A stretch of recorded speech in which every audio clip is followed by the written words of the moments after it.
Is Tim Pool a Russian shill that's getting paid hundreds of thousands or even millions of dollars by foreign actors? I don't think so.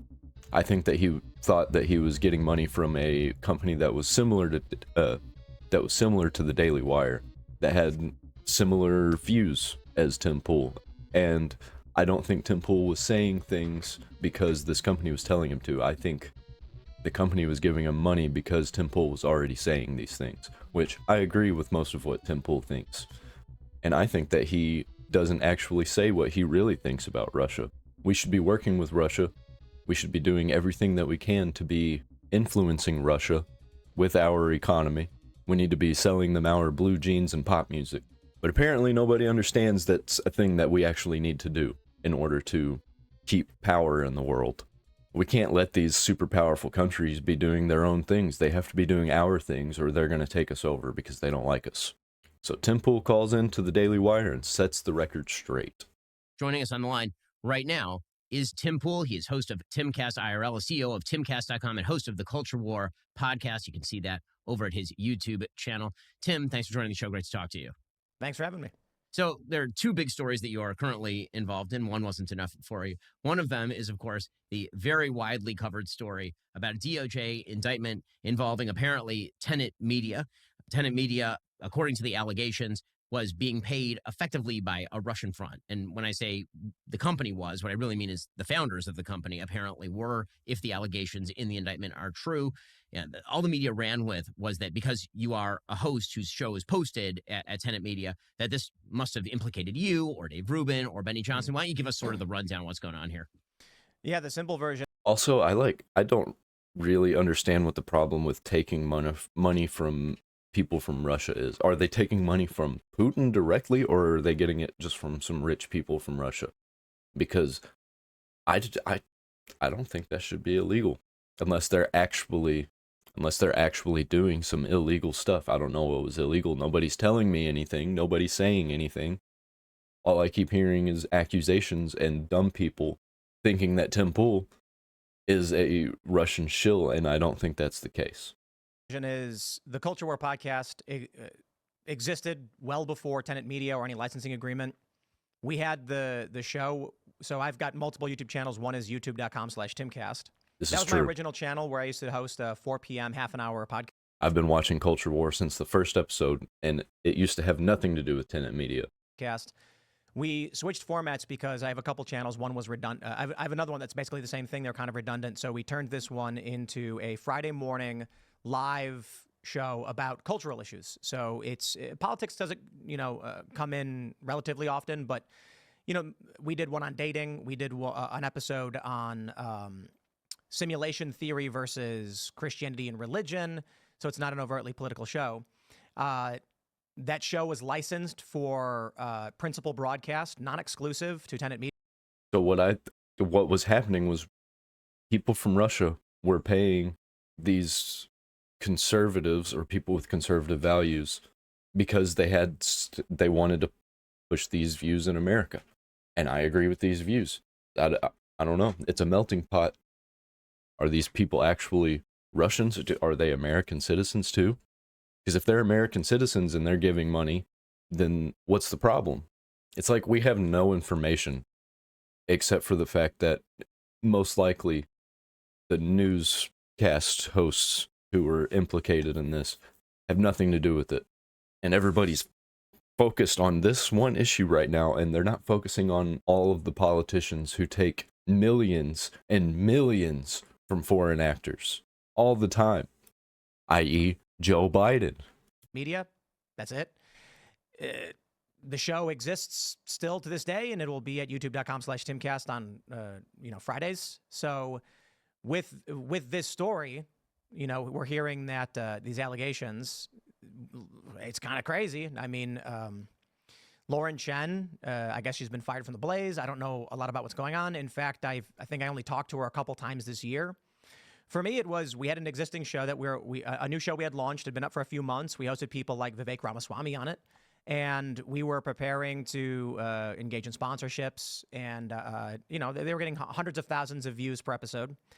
And we decided to license it out because Lauren contacted us and was saying, we'd love to license something from you. And I said, well, we don't need to do that. We're an independent company. We have our own members and sponsorships. And then it took quite a while, but long story short, we agreed to a non-exclusive broadcast license, which meant that we own the show. The show is owned by the Culture War Company, which is its own company. We own distribution rights. We own audio distribution rights, everything about it. They just effectively paid for a license, which would have it appear on their YouTube channel Friday mornings at 10 a.m. And with that, they got to use my likeness and things like that. And so now with these allegations, I don't know what's going on there, but It sounds like this company really wanted a TV show to put on their channel. It seems like an issue that cable media back in the day would have done no problem. Because that's what this sounds like. They paid him to host his show on their channel. But I don't know if you want to ask any questions so we can elaborate. Yeah, I mean, I think the only questions that, given the media coverage, I think the question that people in the media are pushing, at least, is the idea that there must have been some sort of outside external Russian control of your show. Maybe you want to address how you do the editorial at your show. Was Lauren ever talking to you about the editorial content of the show or anything like that? Nope. So I barely even talked to Lauren. And it's kind of crazy. I've known her for a long time. So when she said that she was launching a company, she had investors, I'm like, okay. I mean, I hear that 50 times a year. And in the podcast space, we just heard that I think Travis Kelce is getting a $100 million contract. So these numbers that's where they're at. I think people don't realize how big the podcasting space is and the revenue that you generate from sponsorships and memberships. Yeah, like think about how much Tim Pool is making off of his shows and his memberships. He's got, I think, over 100,000 members. He's going to need a lot of money for him to actually host one of his shows on somebody else's channel. So it seemed kind of, I don't know, mundane to a certain extent. A lot of people think these numbers are huge. But yeah, so I don't know. Ask me again. I'm losing my train of thought. Yeah, no. I mean, the only question was basically whether you were in control of the editorial, and it sounds like you were. So, I mean, the Culture War show is a conversation show on various topics. The subject matter of the show editorially there's no thought into it. We had been talking about hosting a show on religious. Yeah, they think about a topic, and then that's what the show is for that week, is based on that topic. That's as far scripted as they go. Debate and simulation theory and AI. So I talked to my booking agent and said, can we find a guy who talks about AI and simulation and then do a 2-hour conversation? That's the gist of it. That's how the show was produced. The first episode that actually appeared on Tenet was about skateboarding. Quite literally, we had a professional skateboard filmer, an amateur and a professional skateboarder, and we talked about. What does this have to do with the question? Because I'm a skateboarder, that's what we do. So I mean, it's kind of crazy to hear that they're saying the media's jumped the gun completely on what the story is. They did it on purpose. I'm seeing people everywhere calling Tim Pool a Russian shill. Even people that are somewhat on my side are saying that Tim Pool is a Russian shill because they keep seeing it from everybody, even podcasts talking about it. They hear it in the media and then they want to talk about it. And they're like, oh, Tim Pool took money from Russia? There's no way he didn't know. That's a lot of money. Not really. It's not really a lot of money. Not in the podcast news space, especially in an election year. The DOJ indictment literally says that commentators were deceived, that there was a rather sophisticated plan to manipulate the commentators of the platform so that they wouldn't know what was going on. And I can say on my end, everything that happens here goes through our legal team, and we have multiple lawyers. So when someone reaches out to me and says, "Hey, we want to do a potential," like we have sponsorships, and I don't know who these companies are, and we're a company with like 40 employees, and so when someone reaches out to us, I say, "Great, cool, someone handle it and talk to the lawyers." The lawyers come back, do their due diligence, and then we say, "Sure," or whatever. And so the crazy thing is, this was so ancillary to anything we do. I do my morning show from 10 to noon now. At the time, it wasn't live, but now it's live. And then we do Timcast IRL from 8 p.m. to 11 p.m. And so I don't really think much at all about where the show is streaming or distribution. For all I knew, this was... Let me give you an example. Let's use Bill O'Reilly as an example. Why not? He's not in the news sphere anymore. Bill O'Reilly's working for Fox News. Fox News is paying Bill O'Reilly millions of dollars for his show per year. Fox News takes money from Russia to push Russian ideas. Bill O'Reilly still does his own show the way he wants to do it. Fox News gets caught. Is Bill O'Reilly guilty? It's absolutely, it just blows my mind. It's absolutely insane to think that Tim Pool, with the information that we have right now, is guilty of taking money from Russia and knowing about it.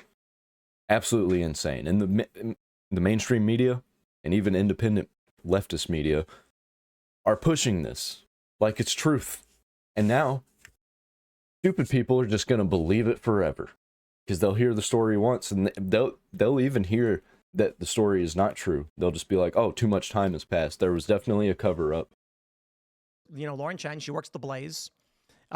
She wanted to start a company. She found investors. That was seemingly the gist of it. We only ever took money from an American corporation. The amount of money that we were offered for the show was around market value for offers we had already received. And so it was just like, cool, I know Lauren, sure, you know, whatever. And then you got Benny and Dave and Matt Christensen and Taylor Hansen, who I know them all. And I'm like, yeah, this seems fine, whatever. Taylor Hansen got permanently banned from YouTube over nothing, over this whole situation. And like, why didn't Tim Pool get banned? I want to know about that. I haven't looked into that one.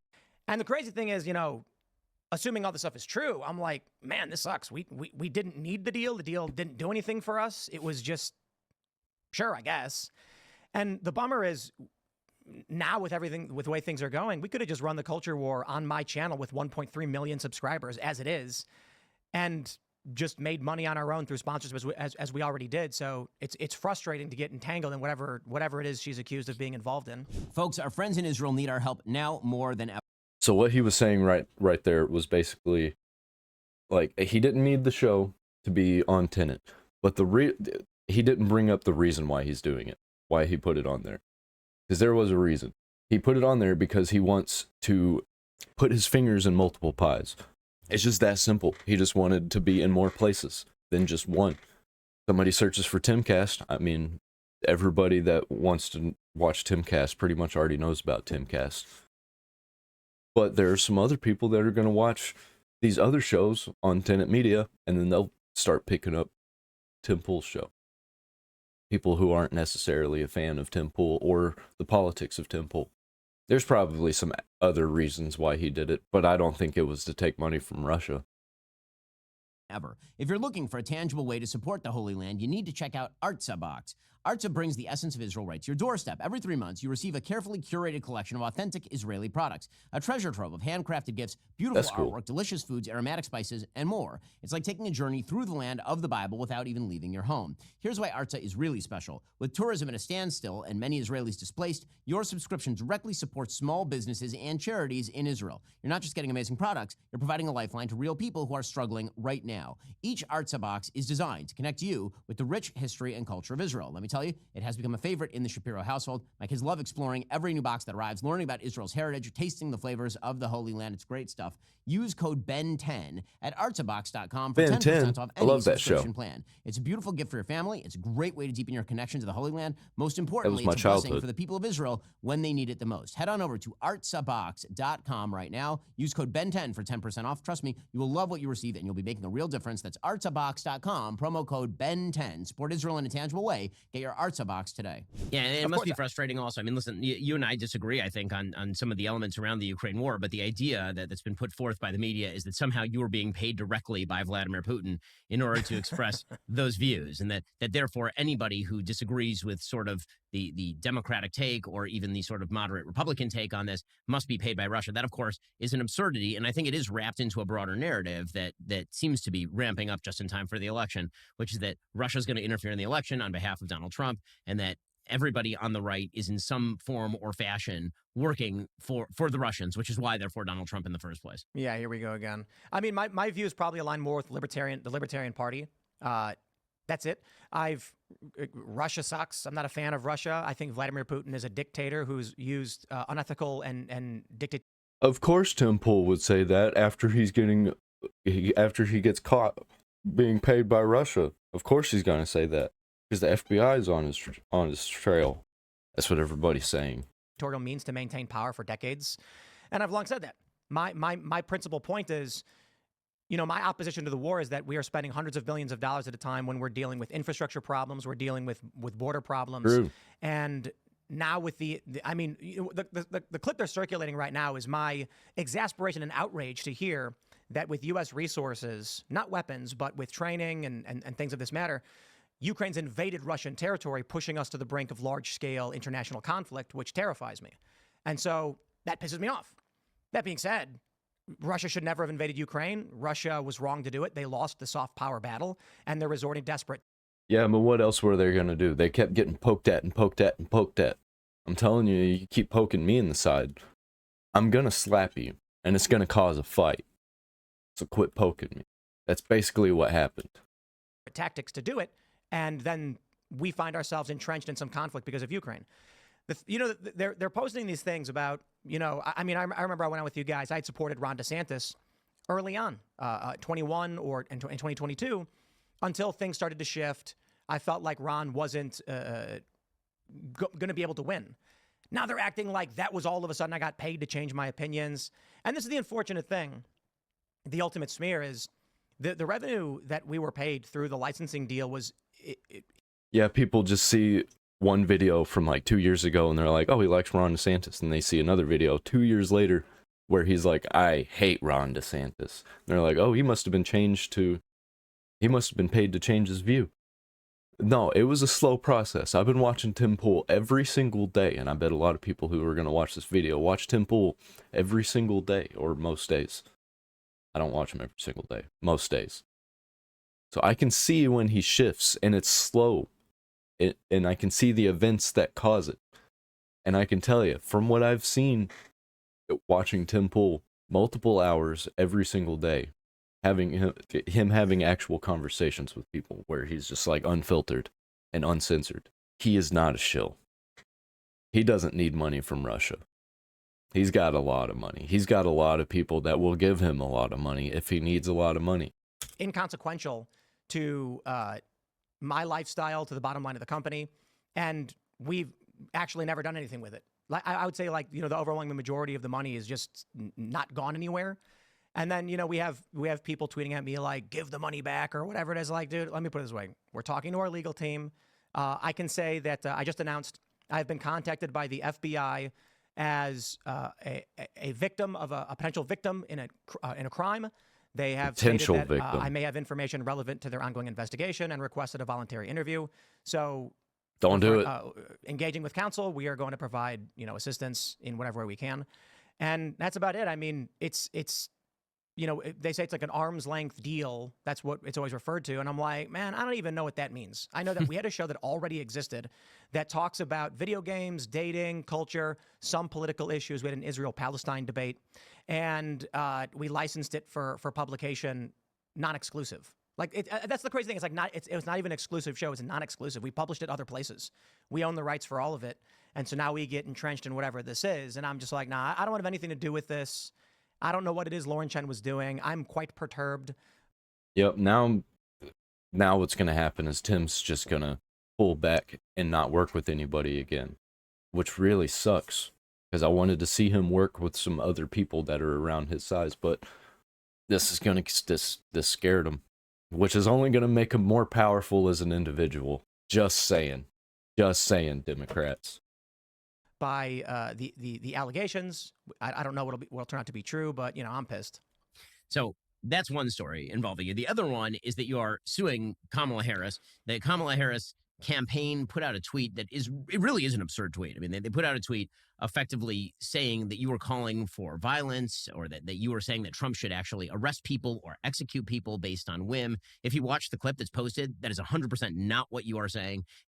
And also, they made sure to make it look like that was the entire clip. And at the end, they were like, oh, see, it went offline at the very end of it. See, we showed the YouTube thing that shows that it's offline. People don't know what that means. They just see that and they're like, this was on Tim Pool's show and he allowed it. This was a clip from his show. This is what he thinks. In fact, what you are saying is that if there are people who are guilty of crimes, then Trump should use his DOJ to go after those people. And then Laura Loomer, who was on your show, suggested that maybe if they're guilty of treason, they should be executed. But even with that statement, the presumption would be that there would be some sort of judicial process. And I think that it's a pretty large stretch of the imagination to think that we're going to get to the point where people are tried for treason in the United States and then executed. It's been a little while since we've done that. In any And I don't disagree. I actually, to be honest, I don't disagree. There should be a judicial process, and if it is found that they have committed high levels of treason that are undermining our country, our security, our economy, everything, then they should probably, face the consequences, if you know what I mean. case, but that's not what the Kamala Harris tweet said. The Kamala Harris tweet suggested that you believe that basically Donald Trump should be given dictatorial power to kill his enemies. Right. So it hit a bunch of points. It said I was a Trump operative, which I don't know. I'm implying I'm paid. It's not true. It said their Project 2025 plan. I have nothing to do with Project 2025. And then it said that we were calling for Trump to have unchecked legal authority to jail and execute anyone who won't support him when he wins or if he wins or whatever, which is crazy because I oppose the death penalty. I am adamantly opposed to the death penalty. And the something that just happened. Trump called for, when he wins, that all of the cheaters be tried and arrested and put in prison for a long time. And all these Democrats were like, he's going to try and put us in prison. Way to call yourselves cheaters. Actual clip, they cut it short. But the actual full context was the Federalist's Sean Davis had made a statement that day or the day prior that he wants to see a list of Democrats who are going to be criminally charged when Trump gets elected. My point was kind of walking that back. Like, we don't want to come out and just say, go arrest Democrats. The point in the full context of the conversation is, are there some, like, I'll put it this way. When he says he wants a list of Democrats, my point is this. Are there some Democrats who should be criminally charged? Yes, because they committed crimes. I am not saying Democrat voters. I am not saying all Democrats. I am saying certainly there are people aligned with the Democratic Party. I believe that there was that lawyer who was criminally charged over the Carter Page incident. These people exist. Donald Trump will need an AG, a deputy attorney general, and head of the FBI who are going to launch investigations, get real evidence of these crimes, have warrants. There will be trials in front of the world to prove the crimes they committed, and then they can be sentenced. My point is it's not a point of origin for me to say, hey, Trump, go arrest these people. Not at all. My point was, hey, you're calling for the arrest, but we have to make sure if that's the case, these people are actually guilty of crimes. They've actually faced trial. And then to go on to claim that I would call for the execution of people who wouldn't support Trump, I don't believe there is anything more extreme you could accuse a person of doing, saying, or of views they held. That is the epitome of extreme statement. To claim that I was advocating for what is tantamount to genocide is an extreme lie, and that's why we're taking immediate action. And I engaged my legal team and said we're going forward with it. So we're in the preparation phase, but we're moving quickly. So, Tim, what remedy are you seeking from the Kamala Harris? Tim Pool is literally fighting against the entire establishment right now. And it just makes sense that right after this happened, that they announced there's an investigation in Tim Pool, and then the media just goes in on them. Just crazy timing, right? Harris campaign, I assume, obviously, a takedown of the tweet, but what else? Well, we're not there yet. My lawyers are drafting the argument, so I think it's premature for me to say all of exactly what the remedy is going to be, and I have to confer with my lawyers on that. But I don't know how much I can say considering my lawyers are currently working on it, but we are going over paperwork, and once we have something finalized and it's filed, then everyone will know exactly what we're saying beyond the, hey, you can't accuse someone of these things. This is crazy. Well, Tim, really appreciate taking the time. I know that things are very, very busy over there. And, honestly, the media coverage of all of this is quite absurd when it comes to you. So, I feel for you, my friend. I'm pretty sure everybody agrees that Tim Pool should not be getting dragged through the mud on this right now, and that the mainstream media is like straight up pushing propaganda against Tim Pool. Just disgusting. It's so disgusting. These people are just evil, man.